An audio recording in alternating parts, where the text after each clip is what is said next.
So good evening and hello to everyone. Thank you so much for joining us tonight. My name is Pilar Schiavo. I am the Assembly member representing Santa Clarita and the North San Fernando Valley in District 40.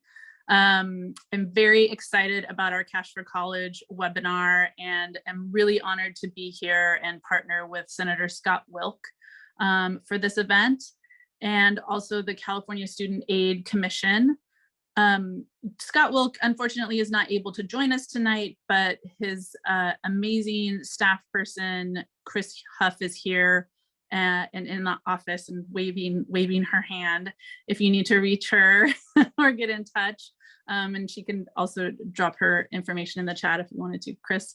But tonight we really wanted to bring people together and share information around the application process, which I know can be really daunting when you're trying to access, important funds that are needed to be able to help your kids go to college.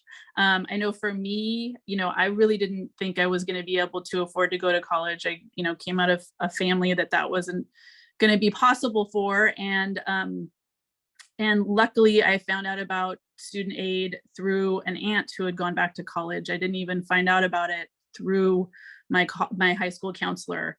And that's the way that I was able to go to a four-year college. And so, this can really be the critical funds that put people over the top to be able to access four-year colleges. And we want to make sure that every person who qualifies has access to it, to make sure that you're able to really utilize these resources and help, give our young students their best foot forward to be able to launch their lives and their careers. This year has been especially a little bit daunting, and there's been some hiccups in the process. And so I know that this information will especially be helpful for folks who are trying to navigate that. And we really want to make sure that our priority is to make higher education more affordable and more accessible, and really happy to bring this information to students and families in our community. So tonight our program is really going to focus on the free application for federal student aid, or the FAFSA, which most people know it as, and the California DREAM Act applications, and then the changes on both applications that they've undergone over the past years.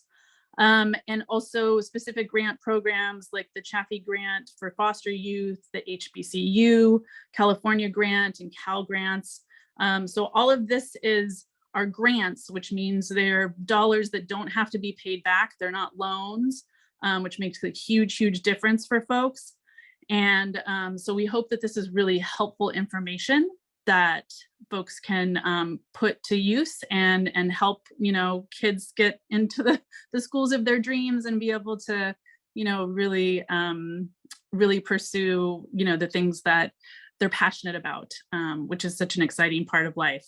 So I also want to just say a plug for, folks, just to make sure folks know that now in California, our community colleges are also free for the first 2 years. And that's always a great option if a four-year college is not, for some reason, an option. And so, that's something that we fought really hard for here in California, and is a really amazing opportunity to have those first 2 years free as well.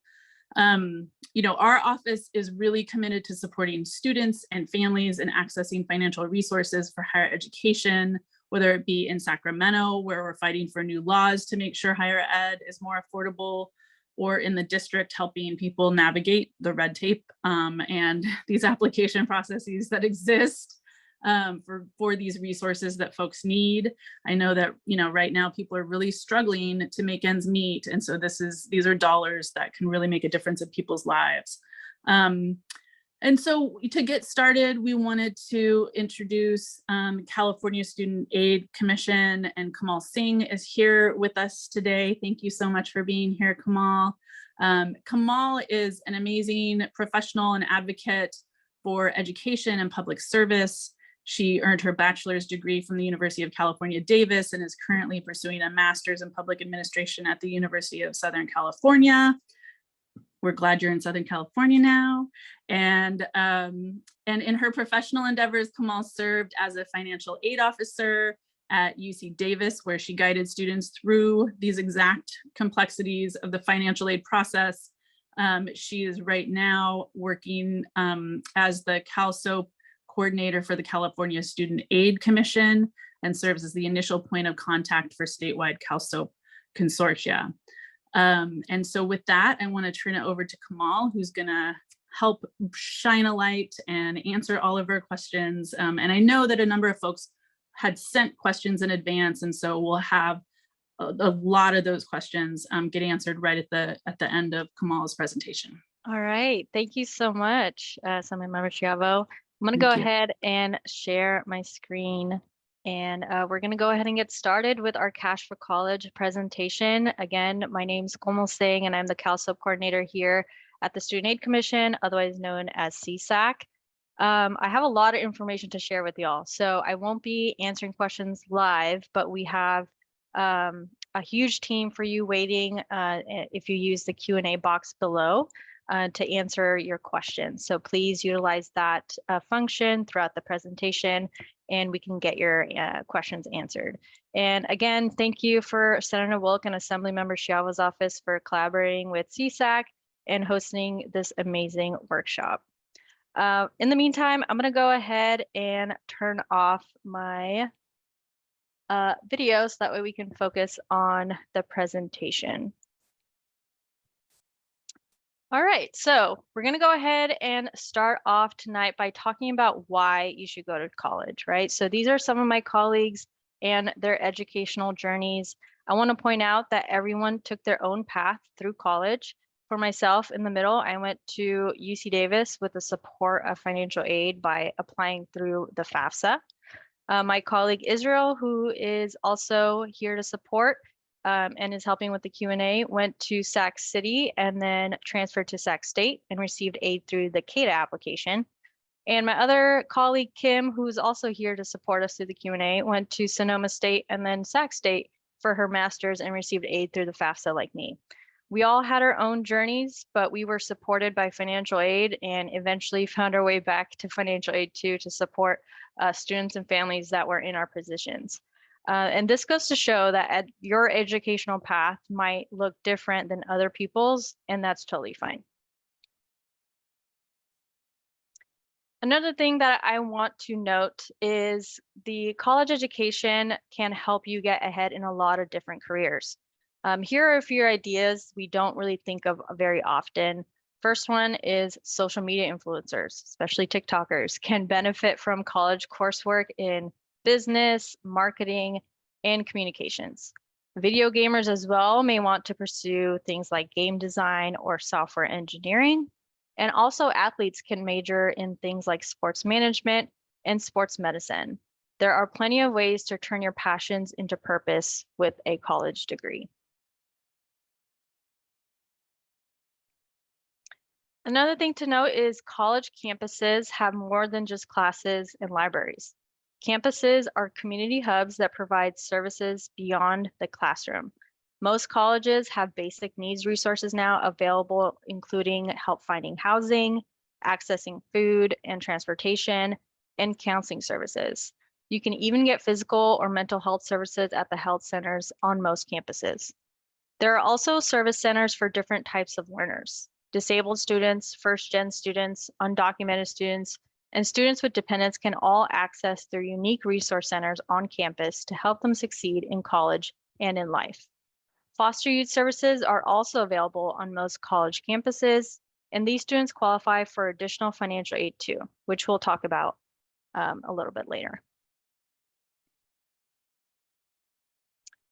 Last but not least, the student support centers. On many college campuses, there are student support centers for students from different minority groups. As a student in those centers, you'll receive and meet staff members and other students that resonate with your story and assist you in overcoming challenges.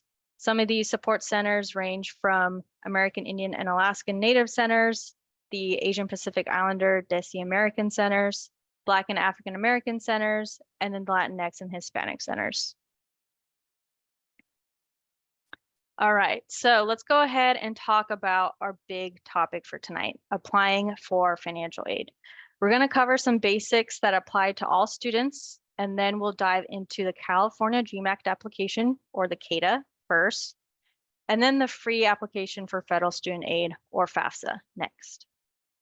And again, please use the Q&A function below if you have any questions. All right, so in California, we have 2 annual applications for financial aid. Students should complete one or the other, not both. So you're either completing the FAFSA or the CADA. U.S. citizens, legal permanent residents, folks with certain designations, including refugee or those granted asylum, and T visa holders will be completing the FAFSA. Qualified immigrants including undocumented students, folks with or without DACA, people with TPS status, and U visa holders can complete the CADA. In 24-25 academic years, this current year of application is now from December 2023, which is just open, to April 2nd, 2024. For community college students, the deadline will be September 3rd, 2024.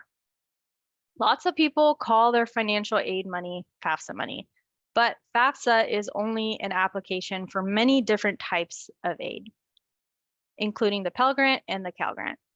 These are grants that you don't have to pay back. For FAFSA filers, you'll also be applying for student loans, but just because you're completing a FAFSA does not mean you're agreeing to take out loans. It's just offered to you. However, you might want to take them out later depending on your financial aid package. Your application will help you determine your financial need, both the CADA and the FAFSA. Most high school seniors and students under 24 are also considered dependent for financial aid.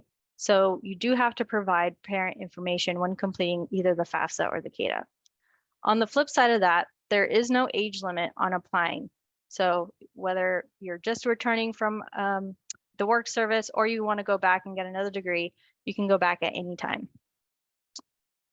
Also, both applications are used to determine financial aid, whether you're going to a 2-year or a 4-year or a vocational school. So one of the biggest questions that we get on both applications is if students have to report their parents' income on their financial aid application. So for most high school seniors, as noted before, the answer will be yes. Students will be asked these questions on both applications. So whether you're applying through the FAFSA or the CADA. If they answer yes to any of them, then they will be considered independent and don't have to report parent income on the application. Most high school seniors will answer no to all of these questions shown here and be considered a dependent student for the purposes of financial aid.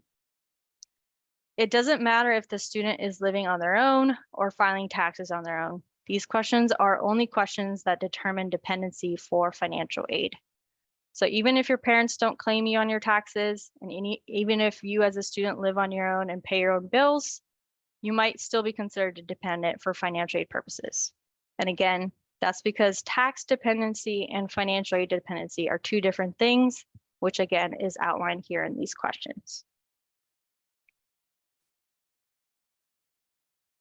So families can be made up of different types of arrangements. So for financial aid, a parent means something very specific. It must be your mom or your dad or someone who has legally adopted you. A step parent, aunt, uncle, foster parent, grandparent, older sibling, or a legal guardian cannot be considered your parent when filing these applications. If one of your parents is living, you must have them sign either the FAFSA or the CADA. In rare cases, there is no contact between a student and both of their parents. These are the situations we will talk about in a few slides, and what I refer to as refugees, asylees, victims of human trafficking, or abusive parents. Please note that we as a commission cannot override dependency status. So if one of these cases applies to you, you will need to check the box on the FAFSA for unusual circumstance, which we'll go over later. When you do that, the college that you're attending will ask you to provide documentation to back up your selection, whether that's documentation or verification. Then the college is then able to determine dependency override on a case-by-case basis. So this is a very common question we get, right? It's how much money can I get for school? And here is the magic formula. So the cost of attendance is determined by each individual college and includes tuition, fees, books, and living expenses. That's publicly available information you should be able to find on the college's website, usually on their financial aid website. The student aid index is replacing the formerly known expected family contribution starting this year. Other financial aid assistance includes private scholarships. So now the basic equation is the cost of attendance minus the student aid index minus other financial aid assistance, such as a scholarship, equals the financial need. Please note that emergency aid from the government, like COVID relief funds that were issued a couple years ago, will no longer reduce a student's financial assistance.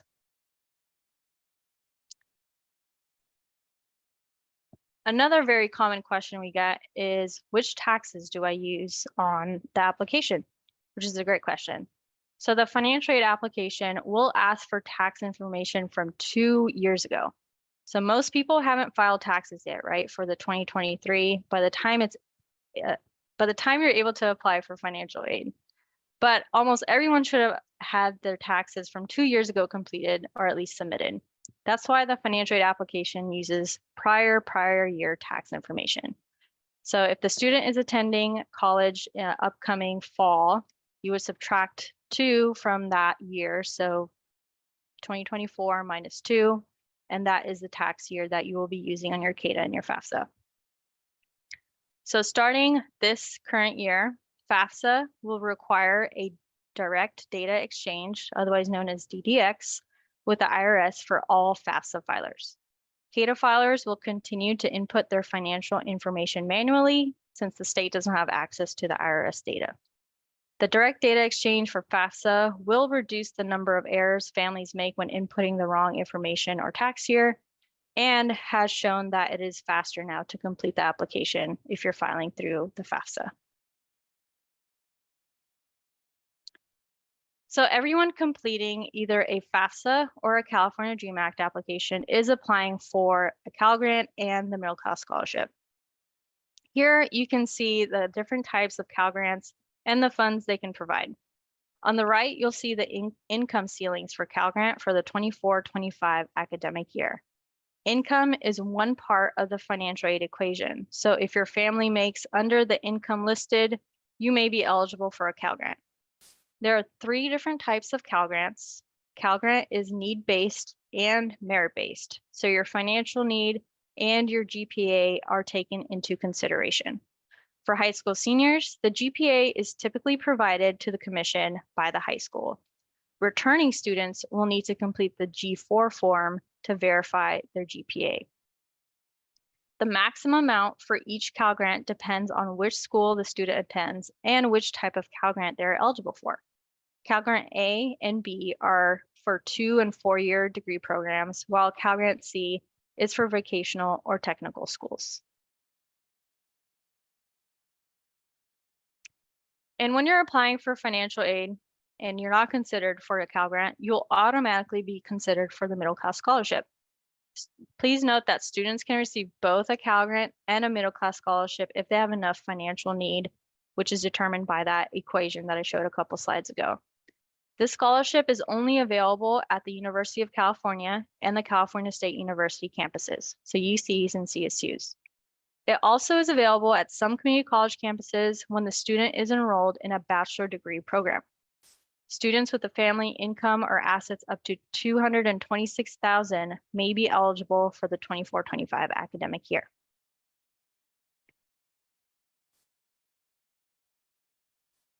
Another grant is the Student Success Completion Grant, or the SSCG.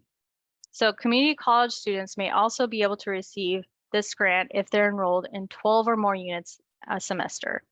This grant is only available for students who qualify for Cal Grant. The purpose of this grant is to help you cover your living expenses while attending community college full-time. Students enrolled in more than 15 units per semester can receive up to $4,000 per semester. That's a lot of cash. Another grant is the California College Promise Grant. So everyone who applies for financial aid using the FAFSA or the CADA will be applying also for this California Community College Promise Grant. Back when I was in college, this used to be called the BOG waiver or the Board of Governors waiver. They've renamed it to the Promise Grant. So if you're going to be attending community college, this grant can cover your tuition and fees. Eligibility is determined automatically when you complete a financial aid application. So remember, you need to complete your FAFSA or your CADA every year that you will be in college.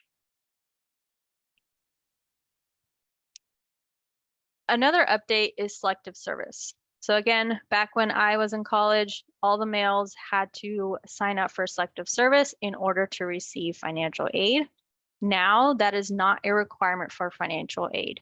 It is still a federal requirement, but it does not prohibit financial aid disbursement. So again, I just want to ensure that selective service is still a law, but it is no longer a requirement to receive financial aid. We also have regional organizations all across the state to help you succeed in completing your financial aid application. Our CalSOAPs and RCOs are available to provide more information and support you locally. The stars in the boxes show our regional coordinating organizations, and the location markers show the CalSOAP chapters all across the state. I want to remind you that all this help is free. You should never have to pay someone to help you complete a financial aid application. In fact, it's actually illegal now for paid preparers to charge money to help you complete the FAFSA. So don't hesitate to contact your closest RCO or your CalSOAP because they're all equipped to assist you with your CADA and your FAFSA.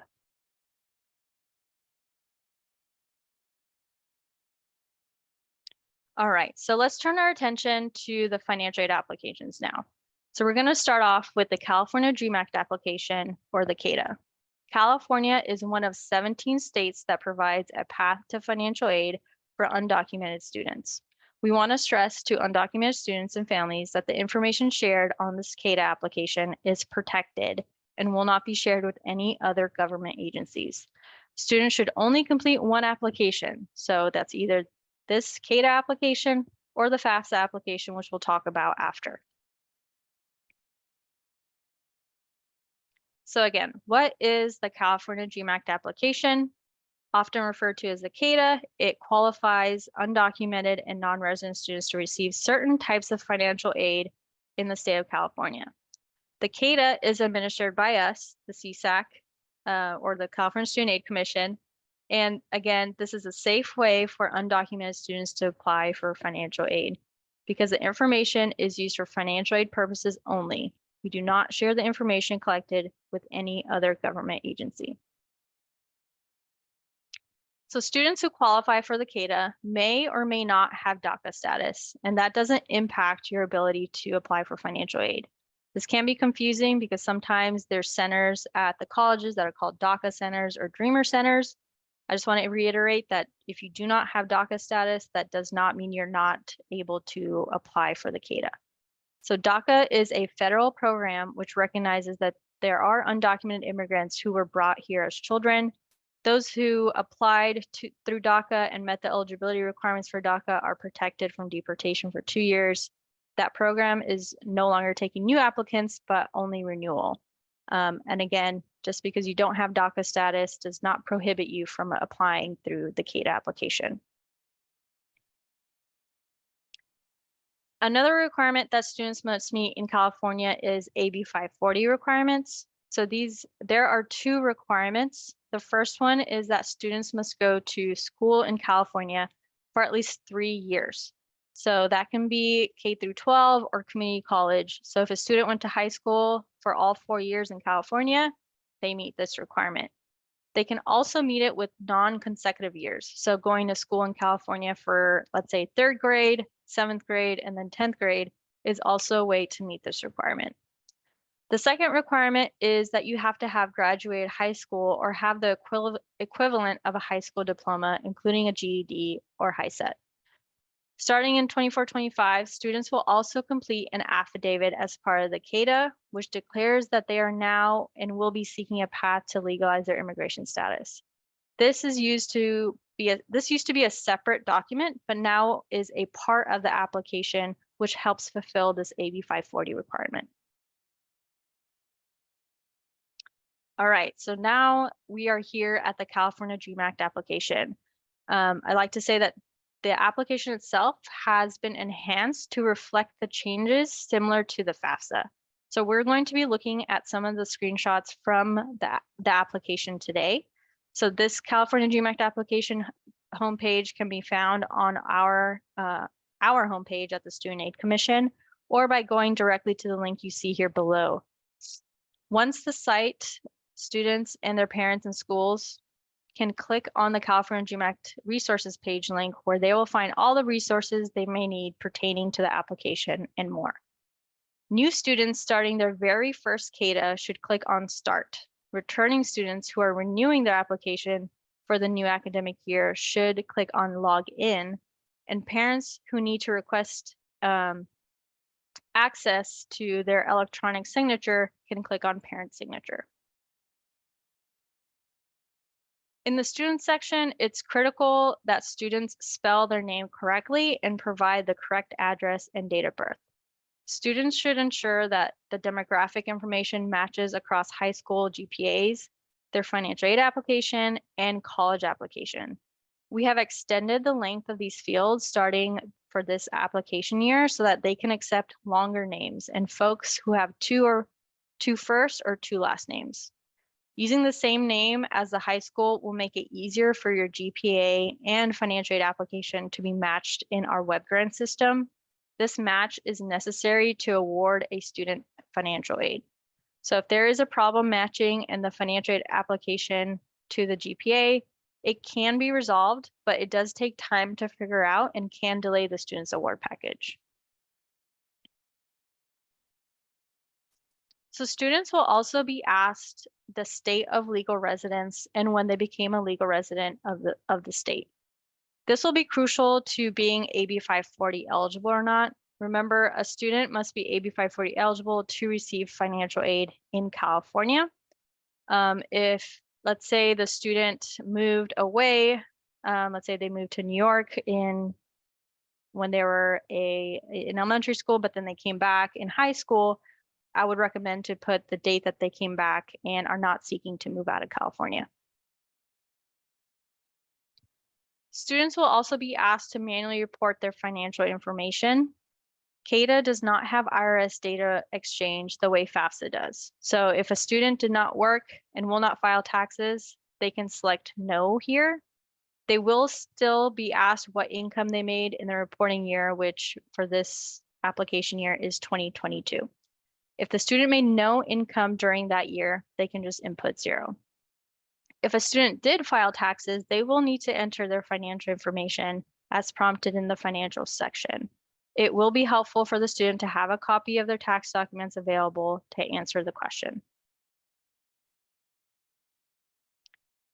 All right, so we are now asking on the CADA if a student is interested in more information about the Dreamer Service Incentive Grant, otherwise known as DSIG. We will go over DSIG later in the presentation, but essentially DSIG is a program by CSAC that allows qualified applicants to do community service hours and receive a grant that's similar to work study. Students can also list up to 20 schools now on this slide. We strongly recommend students to at least list a University of California, one California State University, and one California Community College in this section. Listing schools here does not mean you're applying to those schools, and it doesn't mean you're committing to go there as well. So it doesn't matter which order you input them, it's just sending that information to that school. And you can always go back if you decide later on to attend another school, you can always go back and edit and add more schools later. So again, this year's 24-25 CADA now includes the AB 540 affidavit. This is brand new. The affidavit will be embedded into the CADA, and students are going to be asked to see if they qualify under the AB 540 requirement that we talked about a little bit earlier. So remember, students have to qualify for AB 540 in order to receive state-based financial aid available through the CADA. Students will also be prompted to enter the schools that they attended in California. We want to advise students that they will need to check with their financial aid office and their college registrar's office to make sure that the affidavit is on file in both places. Again, since this process is pretty new, we want to make sure that the college is also taking this affidavit AB 540 from the California Dream Act application and using that to satisfy that requirement.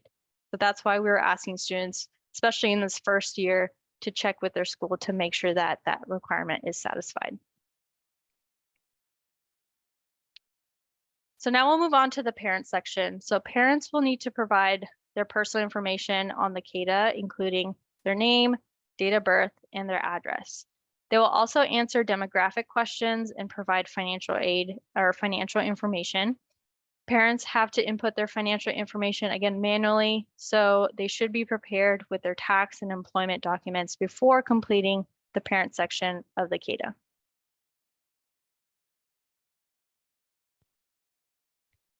Parents will also be asked their marital status and state of legal residence. They should input the date that they became a resident of the state they reside in here, similar to the student question. And remember, CADA does not have direct data exchange like the FAFSA, so both students and parents will need to input their 2022 tax information manually. It can be helpful to have a copy of your tax documents in front of you as you complete this section of the CADA, especially if you're working with one of our RCOs or CalSOCs or attending another cash for college. You want to make sure that you have that information readily available. If both parents worked in 2022, both parents will need to input their tax information on the CADA. If a parent didn't file taxes in 2022, they can select no on this screen and they will be asked to input their income for 2022, even if that income is zero. So if parents indicate that they have not or are not going to file taxes on the CADA, they will still have to indicate any earnings they have made. If they made more than what the IRS considers a threshold for filing taxes, which is shown here on the screen, the application will be flagged and the parents will then have to get an I-10 and file taxes to the IRS. A common error on the CADA is that both students and parents is reported the same dollar amount for taxes paid as a report for adjusted gross income, as we see in this example here. The language in this question can be difficult to understand, and it is something that can hold up the student's application. So please pay close attention to reporting student information versus parent tax information, so that way the application can be processed correctly. The only differentiating word here is just student and parent. So you want to make sure that you are inputting the student's information under the student tax return information and the parent information under the parent tax return information. All right, another one of the biggest changes coming that came to the CADA in this academic year is how the signatures are collected. So if you filed a CADA before, you probably used a PIN to sign and it was a cumbersome process, but now students and parents will no longer be directed to an external CSAC parent signature page. Instead, students will be able to provide a student and parent signature in the same section. Parents will no longer need a 4-digit system-generated PIN to sign their student's CADA. Instead, the signature section of the application will ask the student to select only one parent who is able to provide a signature. Like the student, the selected parent will affirm that the information they provided on the application is true and correct to the best of their knowledge to generate an electronic signature. For instances where a parent is unable to provide a signature with the student, there will be an option for the student to provide the parent with the link to the external CADA parent signature page. There, they will answer a few basic questions about themselves and their student for our system to match to the student's record. In this external option, the parent will also not need a PIN. As is currently the case, the student's application will not be considered complete until a parent signature is provided. So we do need signatures from both the student and the parent if the student is a dependent. A common question we get is if the student's parents live in another country. So if a student's parents lives in another country and the student does not live with them, Students who are under the age of 24 and do not meet any of the other requirements as considered dependent for financial aid purposes will still need to provide parent information, even if the parent lives in another country. A parent must contribute and sign the application, even if they live in another country. These parents will input their foreign income in US dollars on the financial aid application. Remember, widowed step-parents, aunts, uncles, grandparents, foster parents, siblings, or legal guardians are not considered a parent for financial aid purposes unless they have legally adopted a student. If the student can't get in touch with their parents in another country for some reason, they will need to select the unusual circumstance box in the student section of the CADA. Students will be required to provide documentation again to the school that they can't contact the parent or that contacting them wouldn't cause harm. The financial aid office at the college has the resources and authority to help manage that unique situation and do a dependency override. So we're going to talk about the DSIG a little bit more here. So again, CADA students can qualify for the Dreamer Service Incentive Grant, which provides them with an opportunity similar to work study. Students must be eligible for the Cal Grant B to qualify, even if they're receiving Cal Grant A. Students need to complete a separate application to enroll in this grant program. They will complete 100 to 150 hours of community service per term, whether that's semester or quarter, and be given a stipend for their volunteer service after they have submitted their hours. So unlike work study where you may get paid biweekly, the DSIG program, you do get paid after you have submitted your hours. Another program for CADA filers is the California Dream Loan Program that helps CADA students replace what they might have received from federal student loans. So these students must attend either a UC or a CSU campus and have financial need based on the formula that I shared earlier. The loan amounts are up to $4,000 per academic year, and the interest rate for those loans match the federal rate for the same year. Students should talk to their financial aid office about if they're eligible to receive this loan. And again, just because it's offered to you in your financial aid package does not mean you have to accept. I always tell students to wait until they have paid their fees to see if they actually need to take out this loan. Another resource on campuses is the Dreamer Resource Centers. So most public universities have an undocumented resource center or Dreamer Resource Center on campus, which provide a safe community and a judgment-free place that makes it easier for undocumented students to focus on school and know that they have support. These centers are not just for DACA students, but for any immigrant student who is looking to connect with community and get support in completing their college education. Immigrants Rising is another great resource for students. They are a community-based organization that we here at CSAC work very closely with.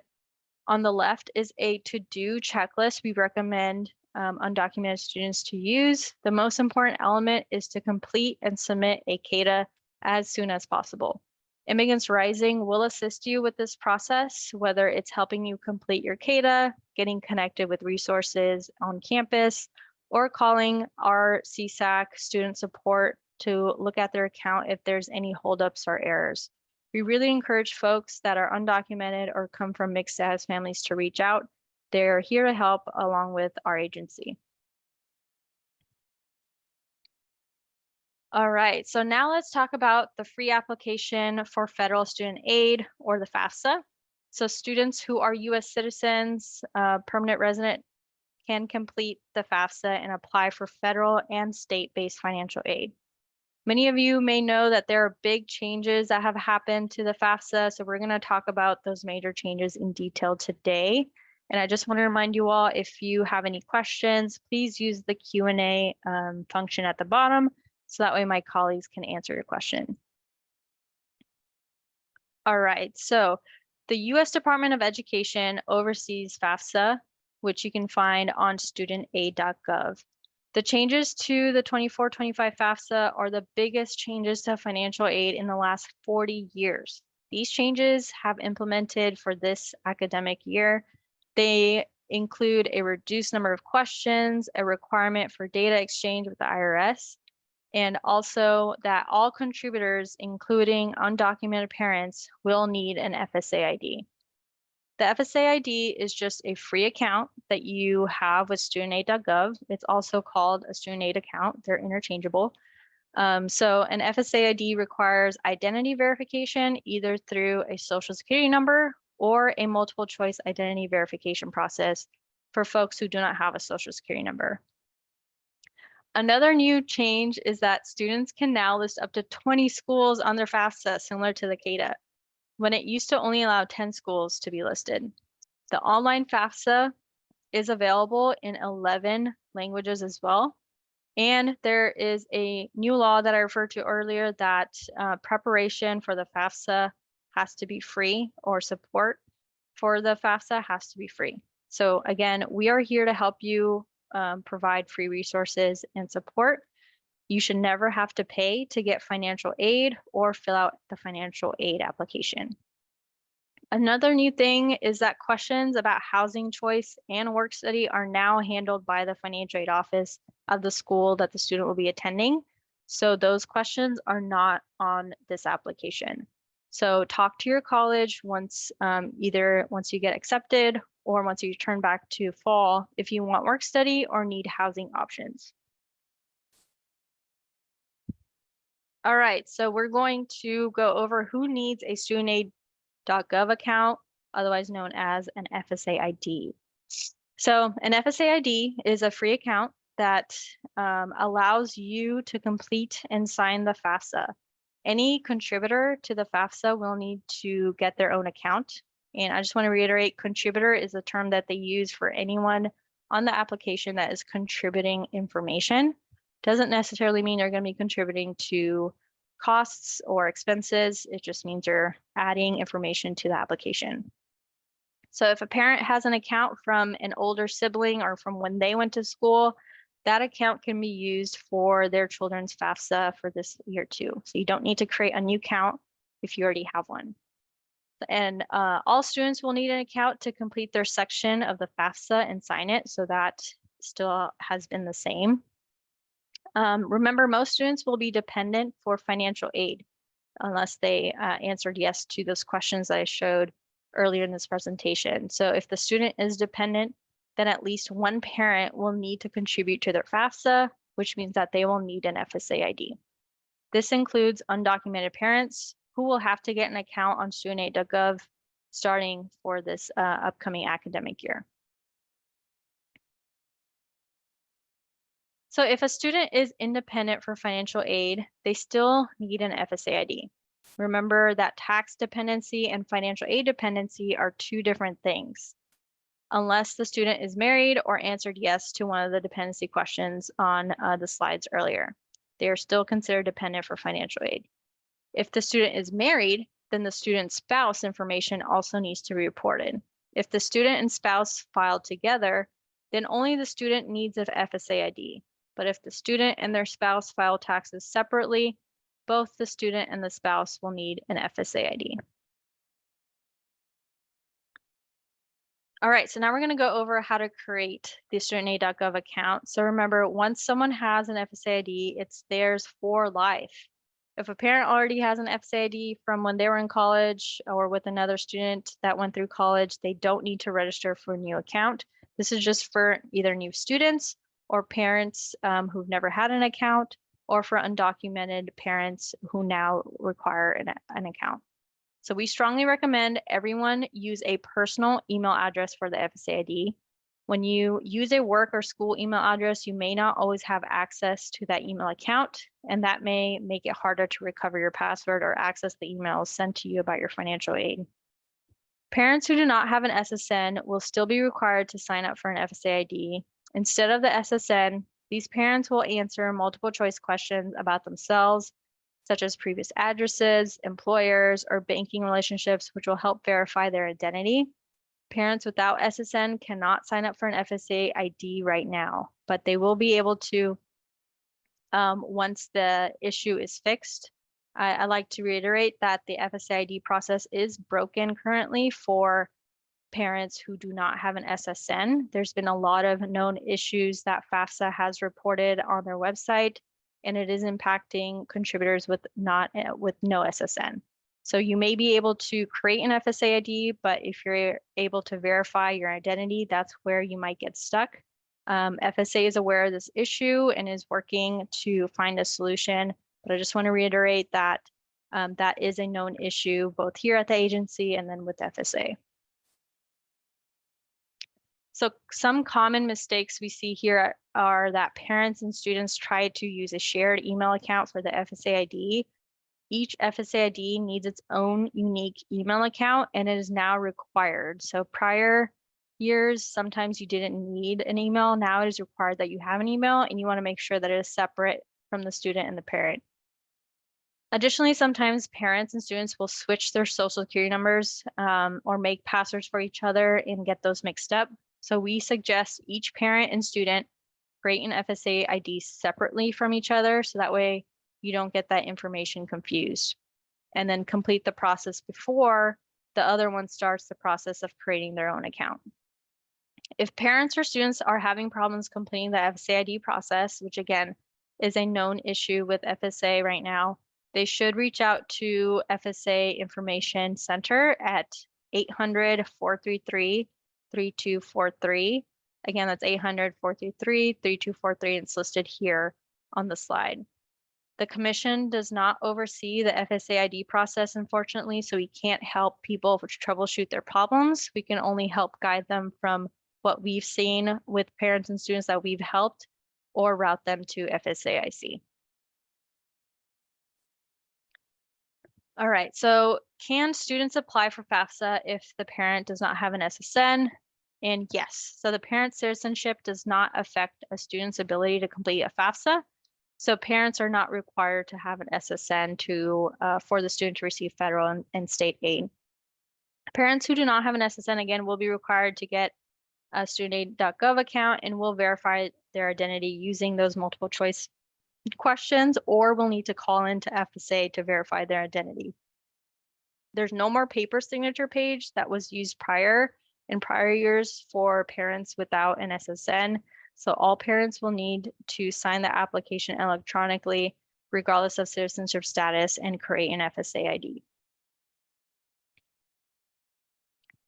So for students who are completing a FAFSA, these are the types of aid available to you. There are some types of federal aid, including the Pell Grant, FSEOG, which is another grant, work study, and different types of loans.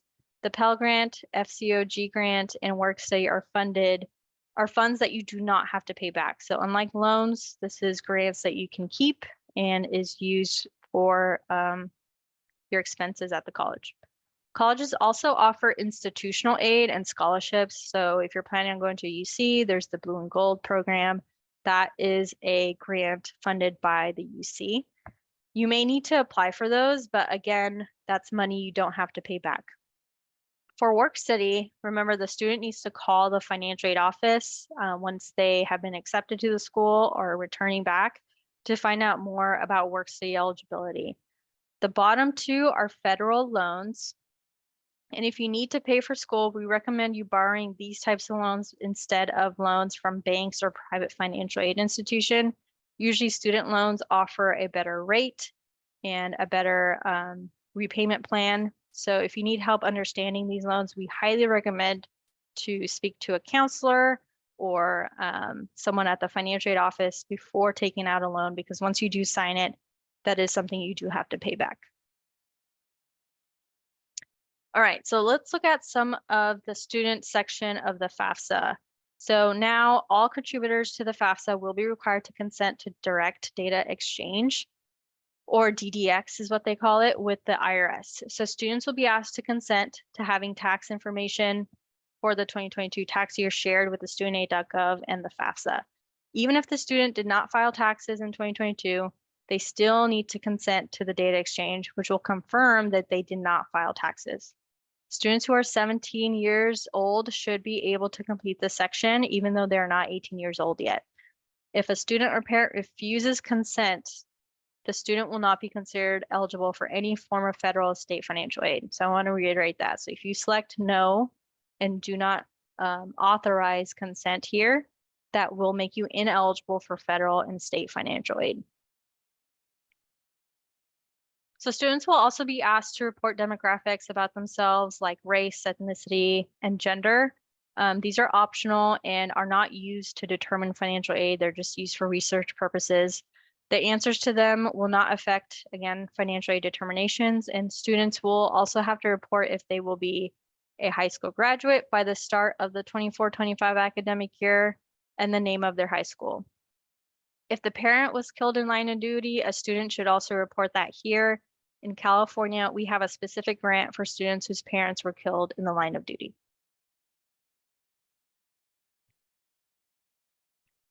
So most students will be asked information about their parents.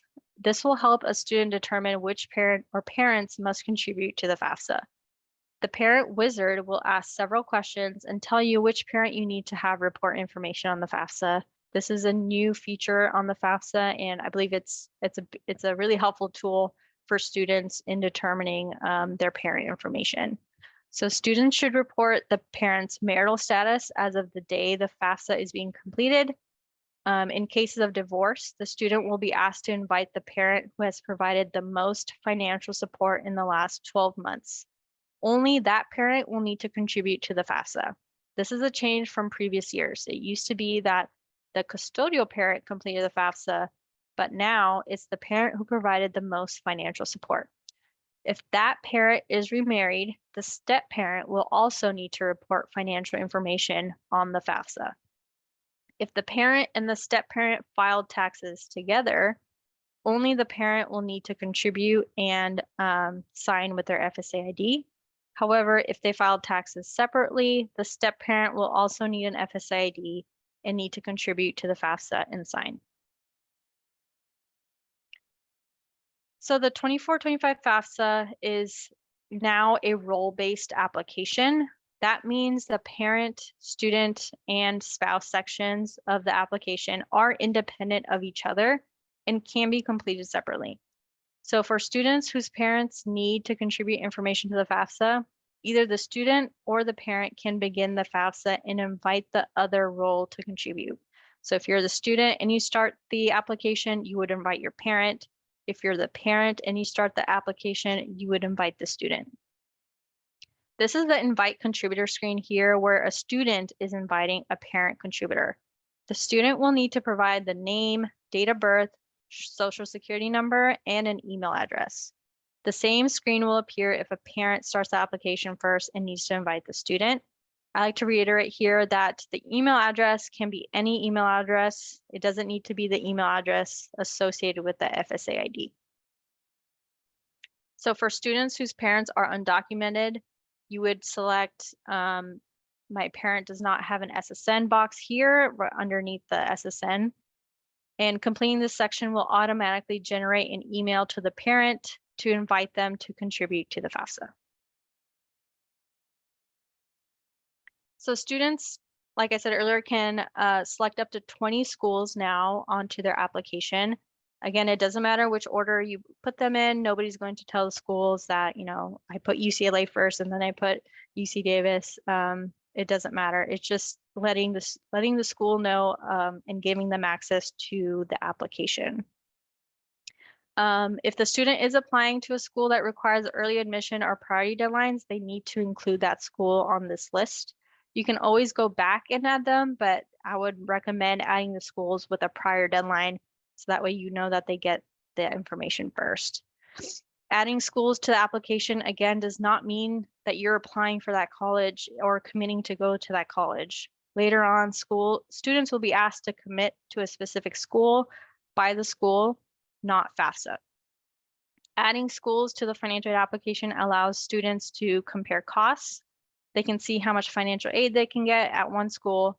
We always suggest that students add several California schools to the application. It's free, it's easy, and it doesn't take much time. Maybe a student is absolutely sure that they will be going out of state for school. We always suggest that they add California colleges to the application, not only because they're the best colleges in the nation, but because that's where you can apply your state financial aid.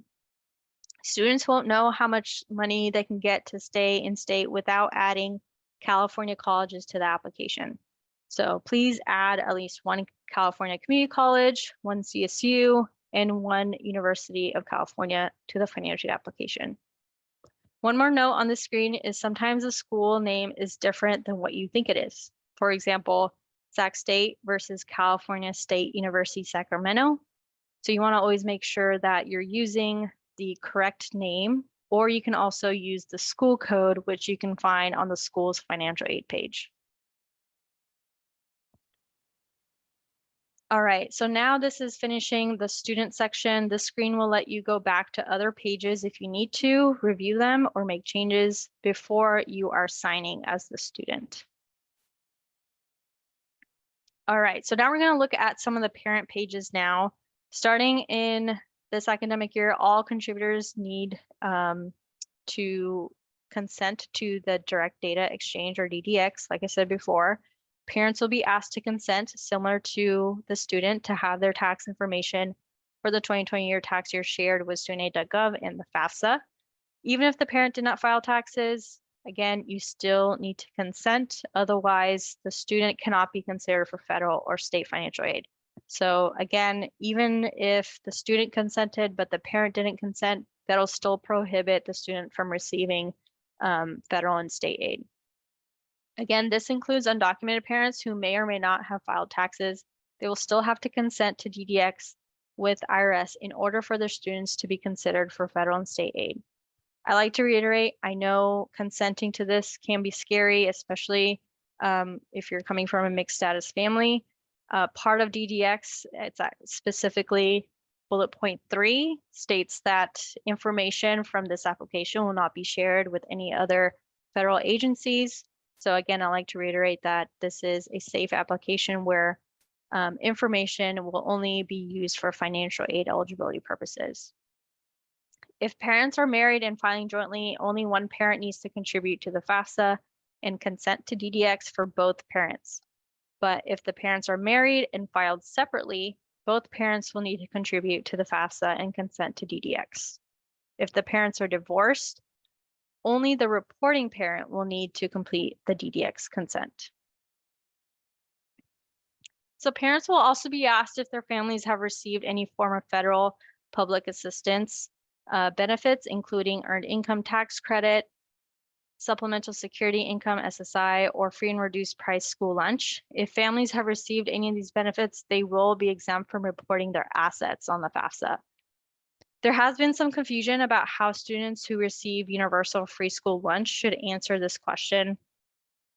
In California, as you all know, all public and charter school students received free school lunch in 2022. Very recently, the U.S. Department of Education issued new guidance on this question. So only students who qualify based on the income eligibility guidelines can select free and reduced lunch on this page, regardless of the universal school lunch program. So universal school lunch programs do not make someone eligible to select free and reduced lunch on this page anymore. If a family reports that anyone in the family received any of these benefit programs, means the family is exempt from reporting assets. It doesn't mean the parents won't have to report income. When you don't report assets, your financial need may be larger and you may qualify for more aid. Parents may see one or both of these screens requesting additional financial aid information, report IRA payments, grants reported as income, and foreign earned income exclusion here. If the parent is completing the assets page of the FAFSA, do not report the value of the family home as part of the real estate investment. So it's a very common mistake. It's only the second property of the parents or third or beyond the first that must be reported as an investment property. Another change on this FAFSA is that the net worth of all businesses and families and family farms must be reported as an asset. There were some exemptions before, but those have gone away. Another change is child support is also considered as an asset now. So assets weigh less heavily towards financial need. So this is actually good news for parents who receive child support. And again, parents can review their section of the FAFSA here but you cannot see the other contributors section, including the student section. So you'll only see the sections that you've submitted, and then the parent will provide the electronic signature by continuing. All right, so once the last contributor to the FAFSA has signed, they will see this page here. In many cases, that will be the parent, but sometimes it could be the student too.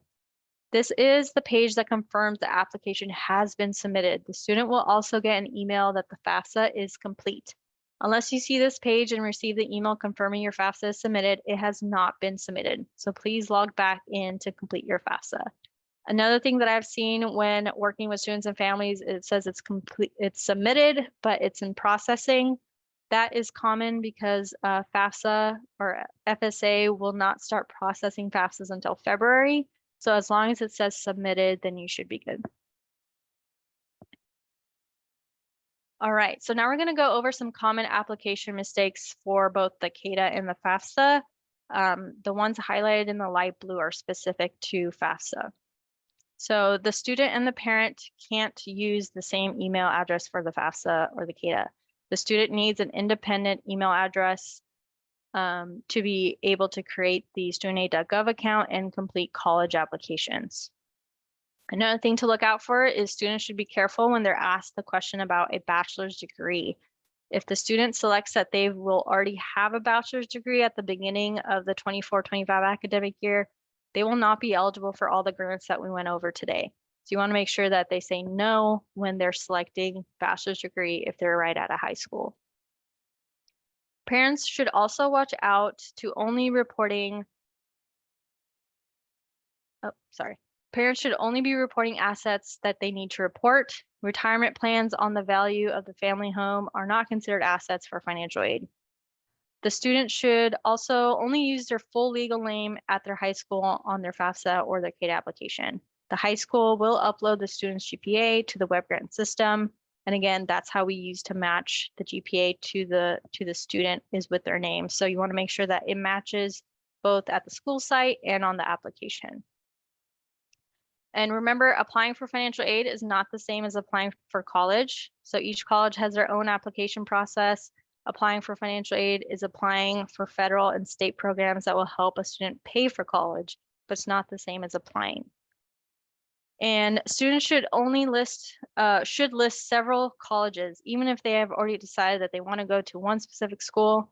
We always want students to at least apply to a community college, CSU, or UC, so that way they can compare their financial aid packages.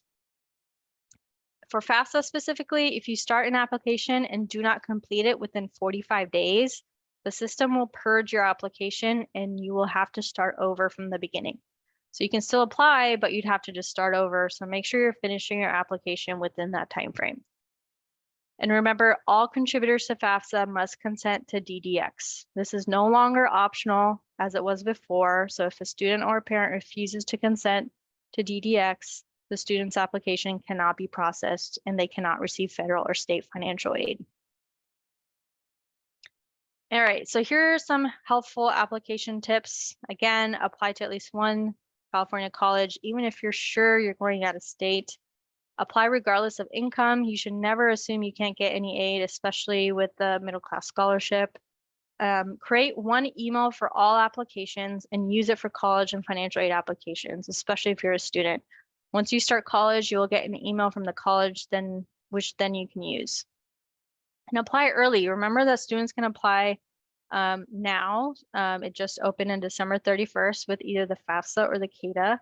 And applying early means that you get to see your student aid index and review any other financial aid package that you may receive.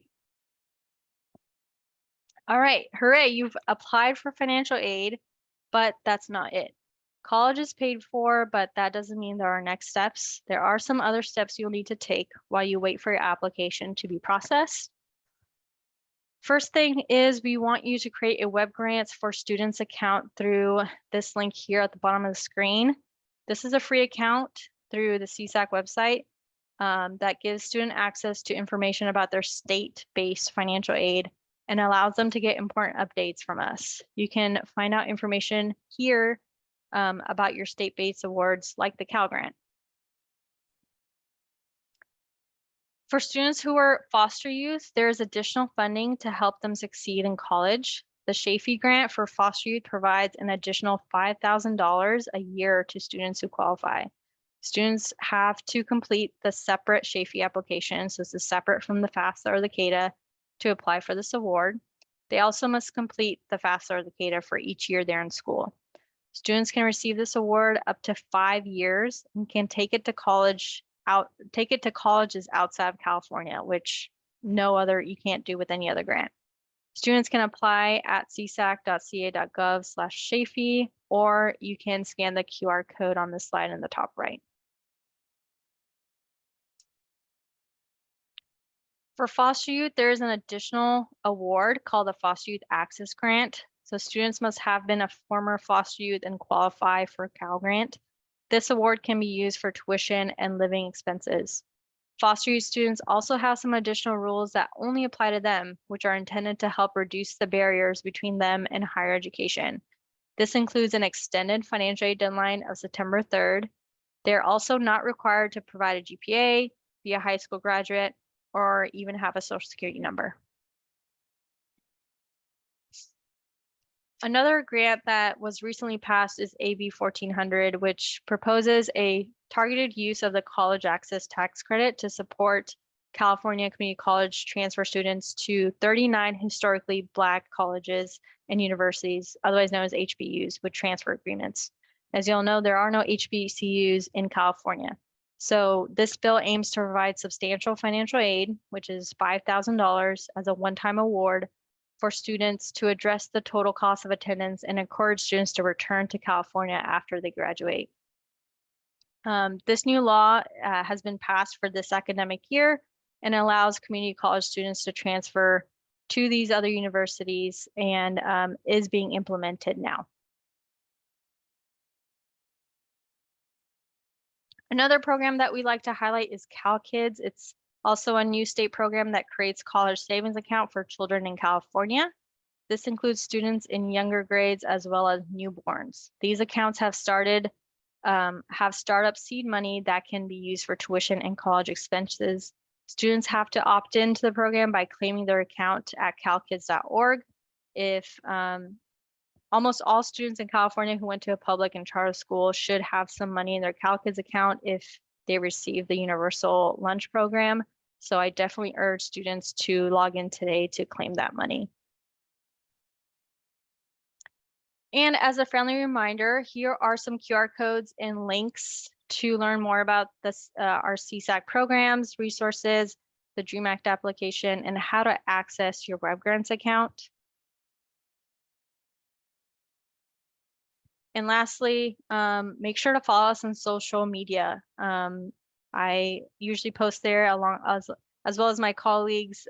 So we post almost on a daily basis, and we try to answer questions in our DMs and comments daily. So if not, check out CSAC on Instagram, Facebook, and TikTok.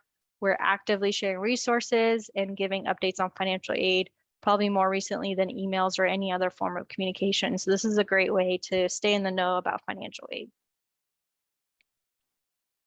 And lastly, CSAC is a national voter registration agency. So that means we are required to let folks know to register to vote.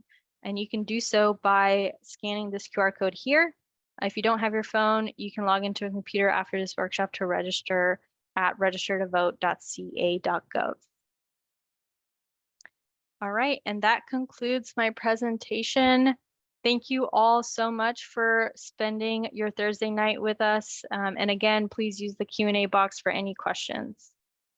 Thank you so much, Kamal. And I just want to thank everyone here. I want to give a big shout out to our staff, Uzumaka, who worked on pulling all of this together tonight.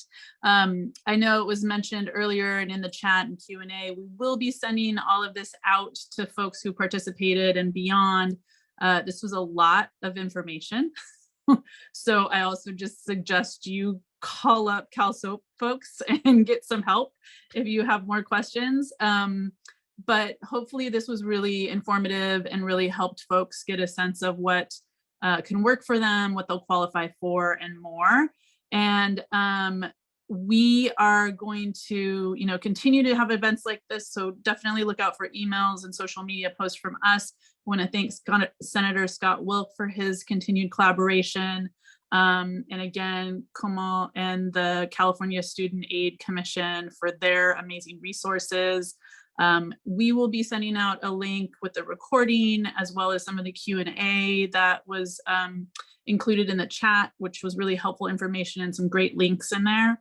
So we'll send that out in a few days to follow up with folks, and other resources for higher education, including the Women in California Leadership Scholarship and other applications that might be out there in spring. So, and we can include some more information also about free community college, because I know that was one of the questions that was included in the chat as well. So thank you everyone for spending your Thursday evening with us. We hope that this leads to lots of support and help for folks to be able to go to, your students to be able to attend college and really, be a resource for folks is what we are about in our office. So thank you again and have a wonderful evening. Good night.